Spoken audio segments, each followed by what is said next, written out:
Donc bonjour à tous, bienvenue sur God is There TV dans une nouvelle série de vidéos axée sur la mission. Donc chers amis, concrètement, l'objectif de ces vidéos, c'est de vous mettre en action pour le Seigneur avec les bonnes méthodes, avec les bonnes stratégies pour y arriver. C'est la troupe missionnaire de God is There qui met cela en place. Comme vous le savez, nous sommes en mission, nous voulons la Guadeloupe pour Jésus, nous travaillons à cela, pas sans vous, avec vous.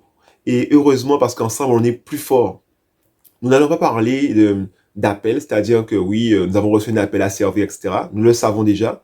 Nous n'allons pas parler des dons spirituels et des ministères, quoique cela a déjà été parlé sur cette chaîne, dans la playlist dons et ministères. Mais s'il le faut, on va en reparler après. Mais là, particulièrement, dans ces vidéos, nous allons voir des choses pratiques. Donc la méthode de Christ, comment témoigner, comment faire une étude biblique, comment faire des visites, etc., etc. Donc, des petites questions, en fait, des petites choses qu'on fait, mais qu'on n'a pas appris à faire. C'est-à-dire qu'on fait au feeling, on fait comme on peut, mais là, on va apprendre et on va voir ce que Christ lui-même a enseigné. La méthode de Christ est la seule qui fonctionne. Il a dit ceci: la méthode du Sauveur pour sauver les âmes est la seule qui réussisse. Il se mêlait aux hommes pour leur faire du bien, leur témoignant sa sympathie, les soulageant et gagnant leur confiance, puis il leur disait « Suivez-moi ». Jésus avait une stratégie simple, mais très efficace pour pouvoir toucher les cœurs et emmener les âmes vers son Père, donc au salut. On peut voir cela en 6 points. Premier point, il fréquentait des gens, donc il était en relation avec eux, il les fréquentait. Deuxièmement, il se montrait préoccupé par leur bien-être. Troisièmement, il montrait sa sympathie pour eux, donc il était sympa, il était agréable. Il répondait aussi à leurs besoins, quels qu'ils soient. Il gagnait aussi leur confiance. Puis il leur disait « Suivez-moi, suis-moi ».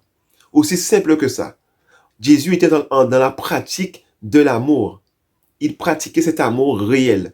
Il prêchait le message, mais il agissait. Le message agissait au travers de lui. Comment nous faire comprendre cela de manière actuelle? Dans l'Église adventiste, nous faisons des campagnes d'évangélisation. Nous distribuons des priorités. Ça, c'est ce que nous faisons. Il y a d'autres choses aussi que nous faisons, hein, mais particulièrement ces choses-là. Campagne et distribution de priorités. Mais est-ce que derrière ces choses, on répond aux besoins du quartier dans lequel nous sommes? On répond aux besoins des personnes qui sont en face de nous. Imaginez, vous êtes dans la rue, vous voyez quelqu'un qui a faim. Vous lui donnez une priorité? Non. Vous devez lui donner à manger. Vous allez lui dire, bon, je vois que tu as faim. Voudrais-tu que je t'achète quelque chose à manger? Non pas en votre nom, mais au nom de celui qui vous envoie, Jésus-Christ. On va voir ensemble le texte, Matthieu 4, versets 23 à 25. On nous dit, Jésus parcourait toute la Galilée, enseignant dans les synagogues, prêchant la bonne nouvelle du royaume et guérissant toute maladie et toute infirmité parmi le peuple. Sa renommée se répandit dans toute la Syrie. On lui amenait tous ceux qui souffraient de maladies et de douleurs, de divers genres, des démoniaques, des lunatiques, des paralytiques, et il les guérissait. Une grande foule alors le suivit de la Galilée, de la Décapole, de Jérusalem, de la Judée, et même d'au-delà du Jourdain. Après son baptême, après sa tentation aussi, Jésus a été chercher des disciples. Et il a commencé à prêcher le royaume. Mais il a allié à la prédication le service, le sacrifice, l'amour pratique. Il guérissait les malades. Il ne pouvait pas passer un endroit en voyant quelqu'un souffrant et le laisser dans la souffrance. Ce n'était pas le message qu'il prêchait. Ce qu'il prêchait, c'était la restauration et l'amour du Père, l'amour de Dieu pour l'humanité. Donc, il devait non pas être un message uniquement verbal, mais il devait aussi être un message qui était action actif.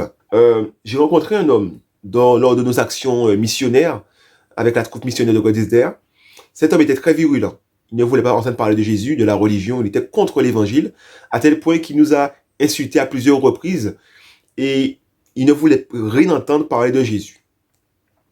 Et j'ai eu l'occasion de parler avec lui. On a échangé. Il m'a parlé de sa philosophie, de toutes ses croyances. Et j'ai compris que prêcher l'évangile à cet homme ne servirait à rien. Lui donner une priorité ne servirait à rien. Ce qu'il avait besoin de voir, c'était Jésus-Christ en action. Il devait voir en fait l'évangile pratique, non pas parole, non pas théorie. Il devait voir l'expérience même de l'évangile, l'amour de Dieu pour lui à travers nous. Nous sommes le sel de la terre, nous sommes la lumière du monde. Donc nous devons révéler qui est réellement Dieu. Alors, Dieu m'a convaincu que cet homme devait être gagné en lui donnant à manger. C'est ce qu'il avait fait. En lui donnant un vêtement. Non pas chercher à le convertir, chercher simplement à l'aimer, chercher à lui montrer que Dieu l'aime. Ce que je fais, ce n'est pas moi qui le fais, mais c'est Christ qui vit en moi, qui me pousse à le faire. Cet homme devait voir que je me sacrifiais pour lui, que je m'offrais pour lui. Je ne le connais pas, mais celui qui m'envoie le connaît. Moi, je suis sauvé. Ma vie est à Christ. Maintenant, je voudrais que lui rencontre ce Christ.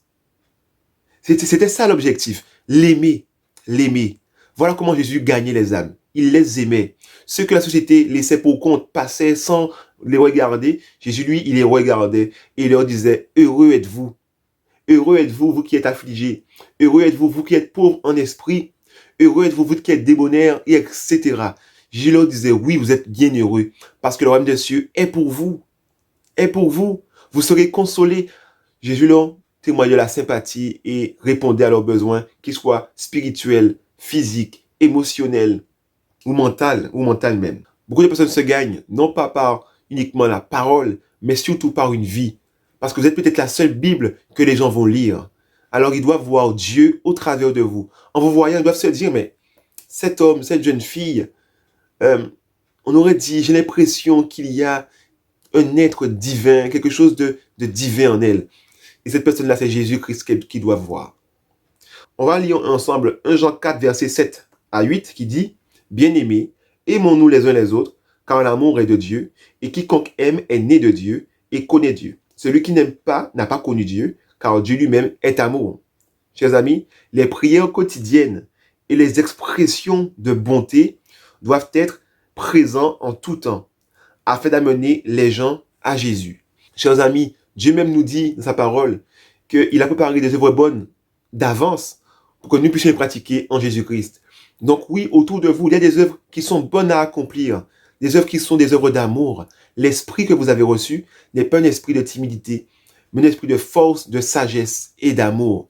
Alors si vous réclamez à Dieu son esprit, en réalité vous réclamez à Dieu d'être lui-même en vous et Dieu est amour.